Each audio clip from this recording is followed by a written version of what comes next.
ఉపాధి హామీ పథకం క్రమబద్ధంగా నిర్వహించాల్సిన అధికారులు కొత్త రకం అవినీతికి తెరతీస్తున్నారని సిపిఎం పార్టీ జిల్లా కార్యదర్శి కొల్లు గంగునాయుడు ఆరోపించారు. పార్వతీపురం సుందరయ్య భవనంలో శుక్రవారం విలేకరుల సమావేశంలో ఆయన మాట్లాడుతూ మక్కువ మండలం వెంకట బైరపురంలో ఫారం పంటను ఇంకుడు గుమ్మలను ఉపాధి కూలీలతో తవ్వించకుండా యంత్రాలతో గోతులు తవ్వి కూలీలుగా పని చూపించారని తెలియజేశారు.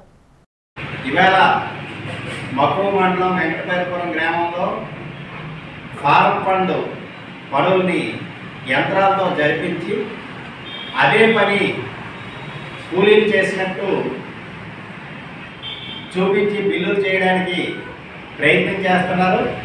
ఈ రకమైన ప్రయత్నం మొత్తం జిల్లా అంతా కూడా అవ్వడానికి అవకాశం ఉంది. కాబట్టి దీనిపై సమగ్ర విచారణ జరపాలని చెప్పి ఉపాధి హామీ అధికారులను కోరుతున్నాం.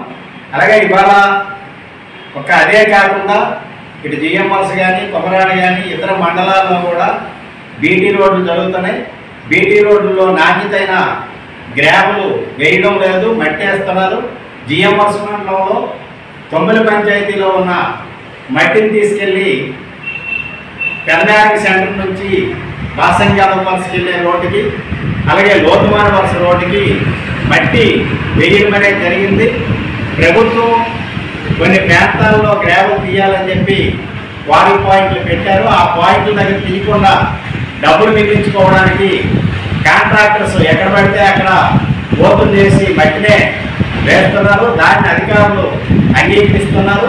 ఇది పూర్తిగా నాణ్యత లోపం అని చెప్పి మేము తెలియజేస్తున్నాం. అలాగే గోశాలలు కానీ ఇతర పనులు కానీ అనర్హులకు ఇచ్చి పనులు సక్రమంగా చేయడం లేదు. ఇవాళ ఉపాధి కూలీలు పని కావాలని జిల్లాలో కోరుతున్నప్పటికీ ఫారం పంట పనులు ఇస్తున్నారు.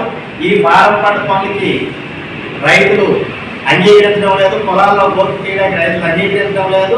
రైతులు నొప్పించే బాధ్యత కూలీలు అని చెప్పి అధికారులు చెప్తున్నారు. ఇది చాలా దుర్మార్గం. రైతులు అంగీకరించకపోతే పని ఇవ్వడం లేదు. కాబట్టి ఉపాధి హామీలో చట్టంలో ఉన్నది ఎక్కడైతే ఉపాధి కూలీలు పని కోరతారో, ప్రజలందరూ పని కోరతారో, కోరిన చోట పని ఇవ్వాలని చెప్పి ఉంది. కాబట్టి వెంటనే ఫారం పంట పనులు కాకుండా